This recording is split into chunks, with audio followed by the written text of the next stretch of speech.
Hello and welcome back. I'm Joseph Hoffman. Today we're learning how to add in the left hand for Etude in C by Albert Biehl. Let's take a look at the score to get started. So we're back in the score, and today we're learning the left hand part. You'll notice these two-note chords. I'd like you to pause the video and figure out the interval.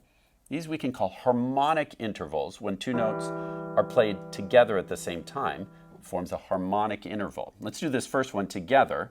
We see that we have an E to a G, a skip apart, which we would call a third.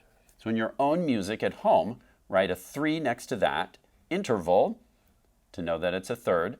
Can you go on and figure out the harmonic intervals for these next 3 chords plus one more down in measure 5? Pause to figure those out, then press play and we'll check it out together.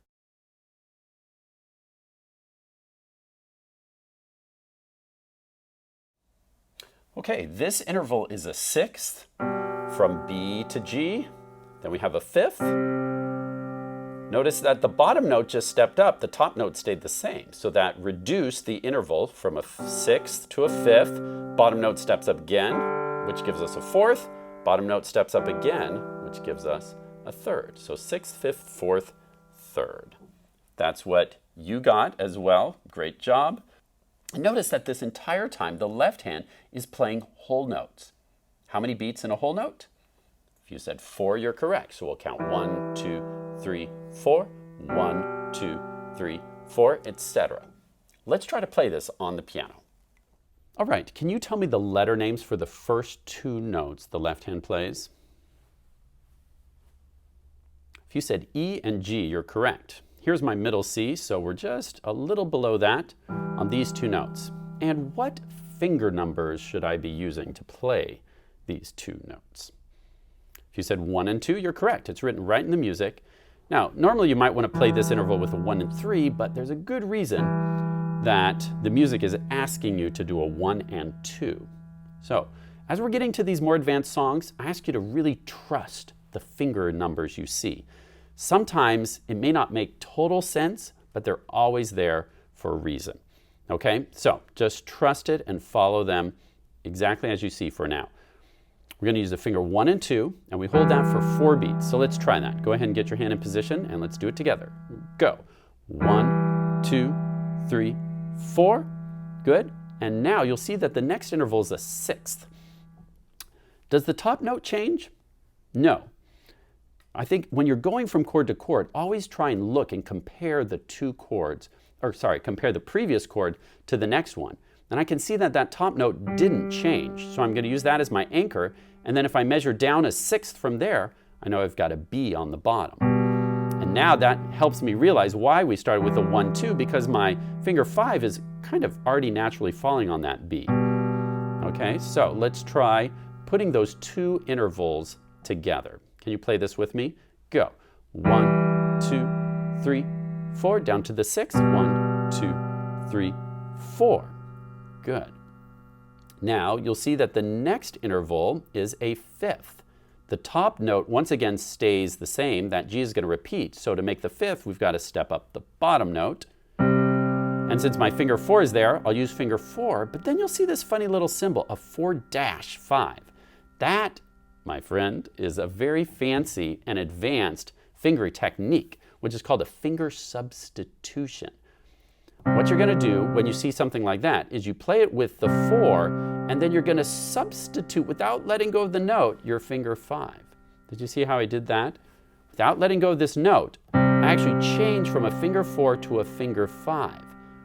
And that is so these fingers can be ready for the next upcoming chords. Okay, so once again, we are down here on this 6 with finger 5. So I'm going to use finger 4 to play that next one. Then I'm going to substitute, without letting go of that note, my finger 5. Okay, now that's a little bit tricky. Looks simple, but it may actually feel trickier than you realize. So I'd like you to practice this on your own a few times. Go from this sixth with the G and the B, and then go to the fifth with finger 4, and then try substituting out finger 5 without letting go of the note. Press pause, try that several times until it feels comfortable. Then you can press play to go on.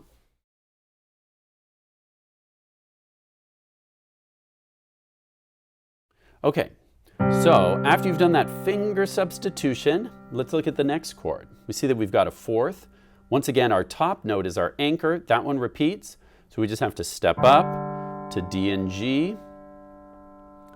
And then the next one's a third. Again, the top note's our anchor, so we're just going to step that bottom note up again. So we kind of have a pattern here, huh? We've had that sixth, then fifth, then fourth, then third. Pretty straightforward. Okay, but now we're on a 1 and 3. Let's try going that far all the way from the beginning, counting 1, 2, 3, 4 on each chord. Ready? We're going back to the beginning with 1 and 2 on E and G. Ready? Go. 1, 2, 3, 4 down to the 6th, 3, 4 up to the 5th, substitute finger to 4th, 3, 4 to 3rd, 2, 3, 4. Good, let's go on to the next note. You'll see in the left hand we have just an F with finger 2. So let's try that. 1, 2, 3, 4. Then we get our first 3-note chord. Looking at the music, can you tell me the letter names for these 3 notes? If you said D, F, and G, you are correct. We had that F before, and now we're adding this G a step above and this D a skip below. So that is a D, F, G chord. So you're going to have to use fingers 1, 2, and 4. Let's try playing that chord. Good. And then look at the last measure. And can you tell me the letter names of this 3-note chord? If you said C, E, and G, you're correct. We get our good old C major triad. C, E, G. So let's practice going from this chord, the D, F, G chord, to the C major chord. Press pause, and I'd like you to try going between those 2 chords 3 or 4 or 5 times, and then press play when you're ready to go on.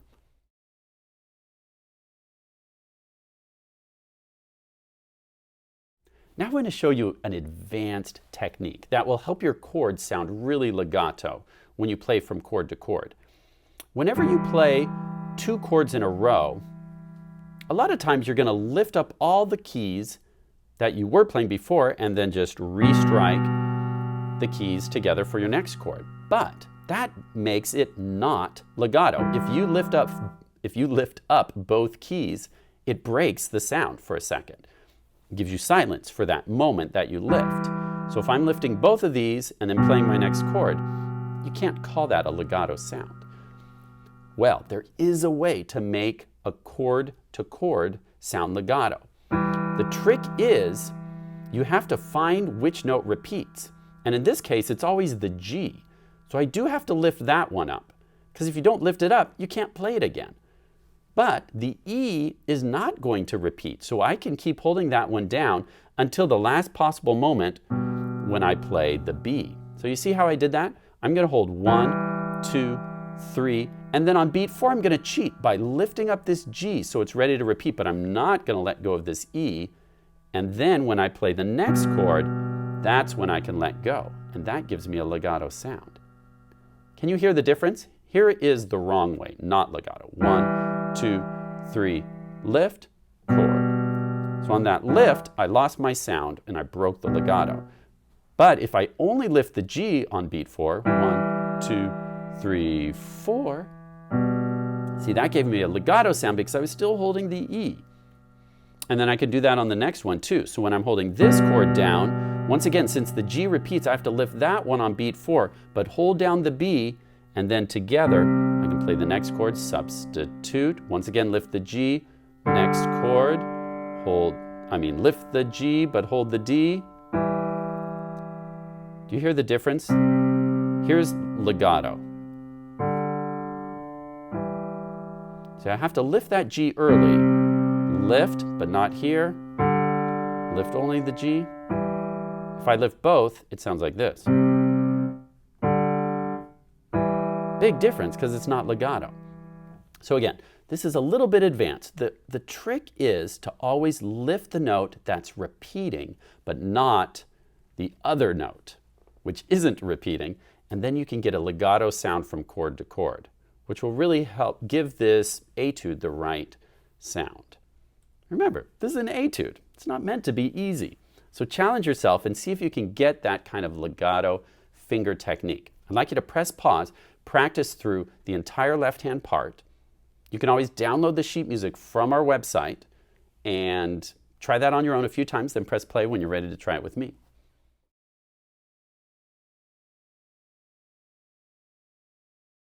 Okay, we are going to try playing this together. For starters, I'd like you to use just your left hand. I'm going to play both hands. If you've already been practicing this for a while and you want to try hands together, you can. But if this is your first day on this lesson, just do left hand only. I'm going to set my metronome to 96 beats per minute, and that will be the quarter note. So as you play these chords, you're going to count 1, 2, 3, 4, 1, 2. I'll be adding in the right hand as well. Let's play Etude in C. I'll count 4 beats to get us started. 1, 2, 3, 4.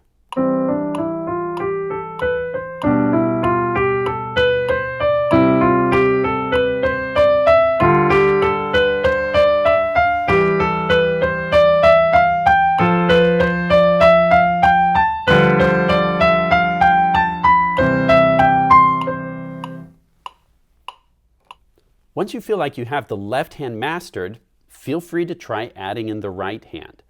When you do that, you're going to slow the metronome down from where you had it mastered in the right hand. You might be playing the right hand alone really fast. You'll definitely want to slow it back down to a more comfortable speed.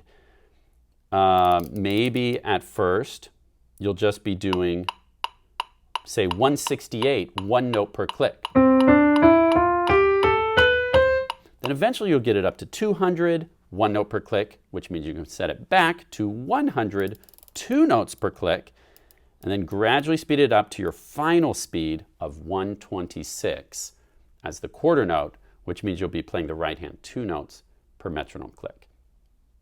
Once you have this mastered, make a video and please share it with me on our website or on Facebook. I'd love to see how you're doing. Nice work learning the left-hand part for Etude in C. As always, thanks for watching and see you next time.